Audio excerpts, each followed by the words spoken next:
Bienvenue Stop Invest, la chaîne des tops d'investissement. Ici, on parle essentiellement d'entreprises de qualité. Aujourd'hui, on va parler de la dynamique concurrentielle dans l'industrie du logiciel. C'est une industrie que moi, j'aime bien. Vous savez ici que moi, je regarde les entreprises dépendamment de leur industrie et j'ai tendance ici à m'intéresser à la dynamique derrière la croissance ou bien le déclin, dépendamment ici de la thématique. Donc, chaque industrie étant différente, il y a des éléments, enfin, avant d'investir sur une compagnie en question, une compagnie en particulier, il faut toujours aller regarder ce qui se passe au sein de cette industrie. Non seulement en termes de driver de la croissance ou bien également de défis à venir à court terme ici, mais également par rapport même à l'environnement concurrentiel. Et donc, avec le document que je vais vous présenter ici aujourd'hui, vous aurez la possibilité, enfin, ça vous donne ici la possibilité de mieux comprendre la dynamique concurrentielle au sein de l'industrie des logiciels. Parce qu'avant tout, on va acheter des entreprises qui ont des avantages concurrentiels. Et rien de mieux que d'identifier déjà comment fonctionne l'industrie en question du point de vue concurrentiel. Et pour ça, on va s'orienter, on va utiliser ici les 5 forces de porteur. Vous pouvez aller voir, on en a déjà parlé tantôt. Vous pouvez taper sur une vidéo sans doute sur la chaîne qui parle de ça. Après, vous pouvez utiliser vous avez Google, vous avez les différentes intelligences artificielles ici pour mieux vous expliquer c'est quoi quelle est l'importance ici des 5 forces de porteur. Donc les 5 forces de porteur ici, on va le voir, étudier à peu près l'entreprise dans son environnement concurrentiel. Donc du point de vue de ses concurrents, du point de vue de ses clients, du point de vue de ses fournisseurs. OK? Donc on va y aller.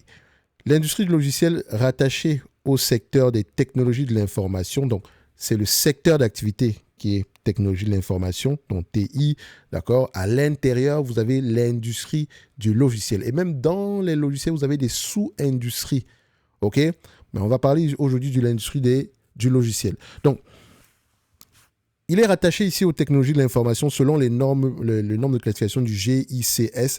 J'en ai déjà parlé ici. Donc, elle fait partie également du groupe logiciel et services. Donc, ce groupe englobe les entreprises qui développent, distribuent et maintiennent des solutions logicielles pour des applications variées. Logiciels d'entreprise, cloud computing, cybersécurité ou encore analyse de données. Donc, une entreprise ici qui est dans le secteur de la cybersécurité, il y a de grandes chances ici que ce soit l'industrie des logiciels également. Donc, c'est la même dynamique concurrentielle. Donc, marquée par une innovation rapide, une forte demande de transformation numérique et une dynamique concurrentielle en constante évolution, cette industrie est propulsée par les avancées technologiques et les attentes des clients. Pour mieux saisir son ampleur ou bien son envergure, penchons-nous sur la taille de ce marché et son potentiel de croissance. Alors, avec une valeur estimée à 700 milliards de dollars en 2023, je n'ai pas eu les datas de 2024, je n'ai pas pu les retrouver ici, mais ce n'est pas plus grave que ça. OK, et parce que certainement ça existe, mais c'est juste ici, comment on appelle ça? Ça reste une guesstimation, enfin pas une guesstimation, mais ça vous donne à peu près une idée générale de la taille du marché. Parce que quand vous lâchez une entreprise comme Adobe, Salesforce, comment on appelle ça encore? Une entité comme Autodesk, il faut connaître à peu près la taille du marché d'une manière générale. Mais attention, ça, c'est la taille du marché pour les logiciels. Par exemple, pour un logiciel comme Adobe, il faut à peu près regarder la niche dans laquelle elle exerce en date d'aujourd'hui. C'est peut-être une niche à 100 milliards de dollars ou une niche à 20 milliards de dollars. Je n'en sais strictement rien du tout. Enfin, j'ai une idée générale ici. Mais voilà, à peu près, vous savez qu'est-ce que vous devez faire après. La taille du marché, c'est bien, mais ça englobe toutes les compagnies logicielles, et incluant les entreprises dans le domaine de la cybersécurité. Donc, les projections annoncent une croissance soutenue portée par la numérisation des entreprises, l'adoption croissante du cloud computing et l'intégration de l'intelligence artificielle d'ici 2028. Ce marché devrait franchir la barre des 1000 milliards de dollars, dopé par une demande accrue pour l'automatisation, la cybersécurité et les solutions d'intelligence économique. Donc, quand on parle d'intelligence économique, ici, on parle ici d'analyse de données. OK? Un peu comme une entreprise comme MSCI, SPGI également. OK? FactSet également. Vendent également ici des solutions logicielles, notamment ici des data pour le domaine financier. Donc, l'Amérique du Nord, dominée par les États-Unis, reste le principal contributeur aux revenus. Donc, si vous voulez étudier cette industrie-là, la tête sont les États-Unis. Ensuite, vous avez l'Europe et l'Asie-Pacifique. Donc, vous voyez, on ne parle jamais d'Afrique. Nous, on n'a pas de logiciel chez nous. Je rappelle ici aux gens que moi, je suis Camerounais. Donc, techniquement, à toutes les sauces, je vais ramener un tout petit peu je vais parler un tout petit peu d'Afrique de temps en temps. Enfin, pas tout le temps, mais très peu de temps. C'est une façon de dire ici que si vous regardez les datas globalement, les seules datas sur lesquelles les seules datas qu'on va avoir tendance à regarder sur l'Afrique, généralement, c'est la démographie, qui est un avantage qui est un très gros avantage, notamment en termes de consommation. Parce que l'image qu'on a souvent, ce sont des personnes qui sont des zones en guerre, etc., des gens qui ont faim ou quoi que ce soit. C'est très différent. Il y a des régions encore où c'est le cas, mais sinon, en termes de pourcentage, c'est négligeable de manière générale. Quoique, parce que pour moi, je crois qu'en Afrique, on a toujours un potentiel de croissance de manière générale. Donc, même si les logiciels en question ne sont pas utilisés dans cette zone-là en date d'aujourd'hui, il y a de fortes chances que ce soit un marché qu'on n'ait pas encore exploré. Et donc, ça peut être un relais de croissance demain. Donc, pour décrypter les forces qui animent cette industrie, analysons sa dynamique concurrentielle à travers les 5 forces de porteurs. Donc, les barrières à l'entrée dans l'industrie du logiciel sont assez faibles parce que quand tu as une entreprise, tu te soucies d'abord, tu vas regarder à peu près est-ce qu'il est facile de pénétrer ce marché-là. Et donc, les barrières ici dans le domaine du logiciel sont relativement assez faibles. Et attention, l'intelligence artificielle peut même encore va faire à ce que ces barrières-là soient encore moins élevées. Enfin, c'est déjà faible, mais ici, on va se dire qu'on a besoin d'énormément de personnes compétentes. Avec l'arrivée ici de l'intelligence artificielle, ça va être un peu plus, on aura besoin de moins de monde pour générer du code pour des logiciels. Mais ce n'est pas aussi facile que vous le pensez. Okay? Donc, les coûts initiaux sont limités. Le développement logiciel repose principalement sur le recrutement de talents plutôt que sur des investissements matériels lourds. Cependant, créer un produit de qualité nécessite des développeurs et des ingénieurs compétents, ce qui fait de l'acquisition de talents un enjeu clé pour les nouveaux entrants. Regardez, Google a donné juste 1 milliard juste pour sécuriser le personnel ici de Wiz, la compagnie qu'elle a décidé de racheter ici. Donc, je vais vous dire ici que les compétences techniques sont très recherchées, même en date d'aujourd'hui avec l'avènement de l'intelligence artificielle. Donc, si lancer un produit est relativement accessible, tout le monde peut le faire, avec les no-code, etc. Mais faire croître une entreprise demande des ressources importantes en développement, marketing et vente, souvent via des financements externes. C'est pour ça que quand vous allez regarder une entreprise qui vend des logiciels, une entreprise de logiciels ici en démarrage ou bien en forte croissance, regardez toujours ici les postes de dépenses sur le plan opérationnel. Je vous renvoie ici sur la vidéo concernant Salesforce il y a plusieurs mois. Parce que Salesforce, il faut essayer de faire la différence entre les coûts variables et les coûts fixes. D'accord? Le marketing et la vente, les coûts de vente, ils sont des coûts fixes, ce sont des coûts variables. Donc, on peut les réduire. Maintenant, est-ce que ça aura un impact sur le business? Un peu moins que la réduction ici des dépenses en marketing pour Coca-Cola, par exemple. OK? Un peu moins. Mais ça reste une dépense importante. Mais quand on est en démarrage, les entreprises ont tendance à investir massivement dans la force de vente parce qu'il faut convaincre les nouveaux clients, faire une démonstration des produits, etc. Parce qu'il y a quelque chose de très particulier dans le domaine du logiciel, c'est que c'est un business très sticky. Donc, c'est-à-dire que si le logiciel est bon, et qu'on s'habitue à celui-là, c'est souvent très difficile de changer. OK? Donc, je vous renvoie à la vidéo concernant les avantages concurrentiels. Donc, mais comment ces nouveaux acteurs s'inscrivent-ils face à la menace des substituts existants? Dans l'industrie du logiciel, la menace des substituts est modérée. Les faibles barrières à l'entrée favorisent l'émergence régulière de nouvelles solutions offrant des alternatives pour répondre à des besoins similaires. Pour chaque logiciel ici, il y a toujours une alternative, peut-être même parfois open source. Donc, cependant, tous les substituts ne se valent pas. Les différences en termes de fonctionnalité, d'ergonomie, de support client et d'expérience utilisateur jouent un rôle déterminant. Donc, ce n'est pas parce qu'il y a une alternative à Salesforce que les clients vont forcément sélectionner cette alternative-là. Et je suis sûr que même qu'il en existe une gratuite, littéralement. Je dis bien gratuite. Et vous voyez des gens aller accepter payer autant d'argent pour des logiciels vendus par Salesforce. C'est vous dire ici à quel point ces éléments-là comptent.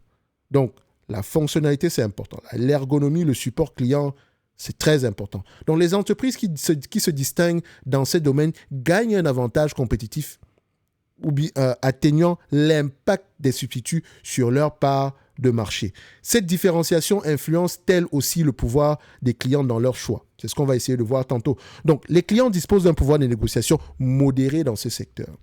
La diversité des produits concurrents leur permet de comparer pour obtenir le meilleur équilibre entre qualité, fonctionnalité et prix. Et parfois, je vous dis, pour apprécier la valeur d'un logiciel, posez la question aux gens qui utilisent le logiciel. Ne vous asseyez pas dans votre petit salon et vous essayez de voir ici, oh, Salesforce va faire de l'argent demain. Non, parce qu'il y a eu une croissance de 20% dernièrement. Non. Qu'est-ce que l'entreprise fait? C'est pour ça que j'aime bien YouTube également. Parce qu'il y a souvent, beaucoup d'entre vous, on travaille dans des domaines différents. OK? Donc, on peut avoir ici un avis de quelqu'un qui a tendance à vendre. Et d'ailleurs, je vous encourage à aller regarder la dernière vidéo que j'ai sortie sur Salesforce. Il y a quelqu'un qui mentionnait ici qu'il a tendance, le seul regret que ses clients ont souvent, c'est celui de ne pas avoir acheté les logiciels de Salesforce plus tôt. Pourtant, ça coûte de l'argent. Et les solutions open source existent. Donc, faites attention quand vous appréciez le domaine. Ce n'est pas comme aller dans un supermarché, choisir entre le Coca-Cola, le Pepsi et Coca par rapport au prix. OK? C'est souvent très particulier. Enfin, quoique là-bas, le goût joue également. Mais bref, vous avez compris ce que je voulais dire. Donc, la diversité des produits concurrents leur permet de comparer pour obtenir le meilleur équilibre entre qualité, fonctionnalité et prix. Les grandes entreprises, grâce à la taille de leurs contrats et leur potentiel d'engagement à long terme, exercent une influence plus marquée.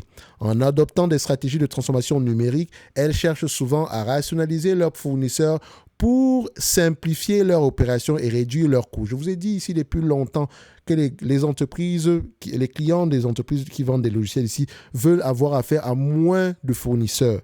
C'est important. OK? Donc, toutefois, les coûts élevés de migration, ça ce sont les coûts de communication et c'est le piège généralement avec les logiciels. Les coûts élevés de migration vers une autre plateforme renforcent la position des leaders. Et quand je parle de leaders dans le segment des logiciels ici, donc les entreprises dans ce secteur, je parle ici SAP, Adobe, Salesforce et j'en passe. Donc, renforce la position des leaders qui conservent un avantage dans les négociations. Parce que quand vous êtes habitué, on sait pertinemment que oui, la concurrence existe, mais si vous changez aujourd'hui, ça va vous prendre du temps et ça ne veut pas forcément dire que ça va très bien fonctionner. OK? Et le temps égale argent pour les entreprises. Donc, mais qu'en est-il du pouvoir de négociation ici des fournisseurs face à ces acteurs? Parce que les entreprises logicielles ont également des fournisseurs. Qui sont-ils? Il vaut mieux les identifier, c'est très important. Qui sont leurs clients? C'est également important. Ce sont des questions que vous devez poser par rapport sur toutes les analyses. Donc, contrairement au secteur dépendant de matières premières, l'industrie du logiciel repose avant tout sur le capital humain, développeurs, designers et ingénieurs. Les solutions basées sur le cloud s'appuient sur les infrastructures fournies par des géants comme Azure, AWS, Google Cloud. Bien que ces services soient essentiels, la concurrence entre les fournisseurs maintient des prix compétitifs. De plus, des alternatives comme les centres de données en colocation limitent leur emprise sur les entreprises de logiciels. Donc, cette faible influence des fournisseurs contraste-t-elle avec l'intensité de la compétition entre les acteurs du marché? Donc, à ce niveau-là, la concurrence dans l'industrie du logiciel est particulièrement vive. La facilité d'entrée attire une multitude d'acteurs, pas tous, mais tous cherchant à se démarquer. Les entreprises investissent massivement dans le marketing, les ventes et l'acquisition de clients pour conquérir des parts de marché. Et acquisition de clients peut également vouloir dire ici acquisition de concurrents, donc fusion-acquisition. Donc, les leaders établis innovent constamment et enrichissent leur offre pour conserver leur avantage. La compétition sur les prix, les mises à jour fréquentes et les alternatives et les attentes évolutives des clients alimentent une dynamique intense et complexe. Donc, quelles sont alors les implications de cette rivalité pour les investisseurs? Donc, ici, l'industrie des logiciels offre des opportunités attrayantes, mais elle n'est pas exempte de risques. Moi, j'aime bien cette industrie-là. Si ça ne dépendait que de moi, je pouvais construire un portefeuille uniquement d'entreprises dans le secteur dans l'industrie des logiciels parce qu'elles servent plusieurs sous-industries. OK? Donc, même si j'achète un seul type d'industrie, je pourrais être assez diversifié tout simplement parce que les marchés finaux de ces différents logiciels-là sont différents. OK? Donc, c'est une forme de diversification. Diversification, il ne faut pas juste la regarder du point de vue géographique, du point de vue secteur, mais du point de vue industriel, mais également du point de vue, comment on appelle ça encore? Du point de vue marché finaux des entreprises dans lesquelles on investit. Je sais que c'est assez complexe, mais c'est une façon de vous dire ici que vous pouvez constituer un portefeuille qualitatif, solide, à long terme, uniquement basé sur des entreprises qui vendent des logiciels. Et puis d'ailleurs, c'est mon objectif à long terme. Sérieusement, parce que c'est toutes des business ici, asset light, avec un coût de communication élevé. Très souvent ici, le switching cost, c'est l'un des meilleurs avantages concurrentiels. OK? Donc, l'industrie logicielle offre des opportunités attrayantes, mais elle n'est pas exempte de risques. La croissance rapide de la transformation numérique, le cloud computing et de l'intelligence artificielle promet des revenus significatifs pour les entreprises innovantes et scalables. D'accord? Donc, qui peuvent ici, qu'on peut faire, quand on dit scalable ici, ça veut dire ici qu'on peut répliquer sur plusieurs zones géographiques. D'accord? Pas juste un logiciel qui pourrait juste être utilisé dans une niche particulière. Donc, c'est une discussion assez sommaire de scalable ici. Donc, les leaders bénéficient de coûts de changement élevés et de relations clients durables, leur conférant un pouvoir sur les prix et une stabilité financière. Cependant, la forte concurrence, la concentration des clients et les évolutions technologiques rapides exigent une vigilance accrue. Quelles conclusions peut-on donc tirer de cette dynamique pour orienter nos choix d'investissement ou bien les choix d'investissement? Alors, c'est simple, l'industrie logicielle demeure un espace hautement compétitif façonné par des barrières à l'entrée faibles et une innovation incessante. Si le pouvoir des clients et des fournisseurs en termes de négociation reste modéré à faible, donc modéré pour les clients, faible pour les fournisseurs, la menace des nouveaux entrants et l'intense rivalité entre acteurs posent des défis ou des contraintes constantes. D'accord? Donc, les entreprises qui misent sur la différenciation, l'expérience utilisateur et des relations clients solides ont plus de chances de prospérer dans ce paysage mouvant. Pour les investisseurs, une évaluation rigoureuse du positionnement sur le marché, des capacités d'innovation et de la santé financière sera cruciale pour naviguer avec succès dans ce secteur en pleine effervescence. Enfin, pas effervescente, effervescence. Donc, ça évolue énormément et c'est très dynamique en date d'aujourd'hui. Et comme je l'ai mentionné tantôt, avec la taille du marché, nous avons un marché qui est littéralement ici en croissance. Et c'est une bonne chose. Donc, si vous remarquez ici que votre entreprise qui vend des logiciels a une croissance moins élevée que la croissance moyenne de son secteur d'activité, faites très attention. Donc, comme je l'ai toujours dit ici, n'oubliez pas, en description de la vidéo, vous avez la top newsletter. OK? Le service Top Premium qui englobe ici les notes d'analyse, le pack du débutant, les analyses sectorielles, la watchlist, etc. Ainsi que le combo, le pack du débutant. Comme je l'ai dit tantôt, je vais le supprimer dans quelques jours ici. Donc, si vous avez des questions, laissez-moi également savoir. Vous pouvez m'envoyer un courriel ici, etc. Mais retrouvez-nous dans la Top Newsletter parce que j'aurai des annonces pour vous dans quelques jours. Et puis d'ailleurs, faites ce que vous voulez. Un like, un abonnement, un commentaire, ça fait toujours plaisir. Et si la vidéo vous a plu, partagez-la parce que derrière ça, en fait, ça pourrait vous aider à mieux apprécier l'environnement concurrentiel de la compagnie. Donc, si je commence ici, je sais que dans le secteur des logiciels, les barrières à l'entrée sont faibles. C'est pas parce que je m'appelle ici Adobe que je ne peux pas me retrouver ici avec un concurrent je ne peux pas me retrouver ici face à un concurrent qui dispose d'un seul employé. OK?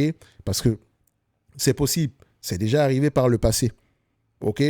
Donc, faites attention à ce niveau-là. Et chaque entreprise vendant les logiciels ici a généralement un compétiteur qui est parfois open source. Parce que vous savez que dans cette communauté, il y a beaucoup de gens qui ne conçoivent pas qui ne conçoivent pas que les logiciels soient payants. OK?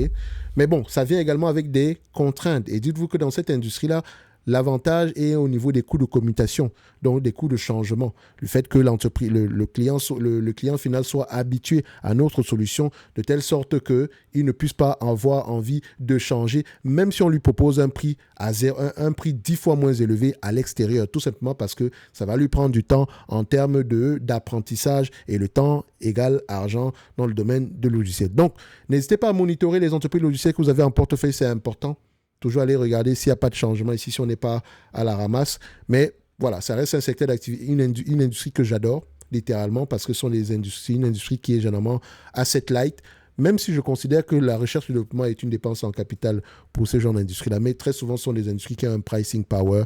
Et voilà, si vous avez arrivé à choper des entreprises dans ce secteur d'activité-là à des niveaux de multiples très bas, je pense notamment ici à entre 25 et 15 fois les bénéfices, c'est parfait. OK? Donc, ceci n'est que mon avis et non un conseil d'investissement. Bienvenue à tous ceux qui vont nous retrouver dans le service Top Premium ainsi que dans la Top Newsletter. Et nous, on se donne rendez-vous sur les prochaines vidéos. Merci, au revoir.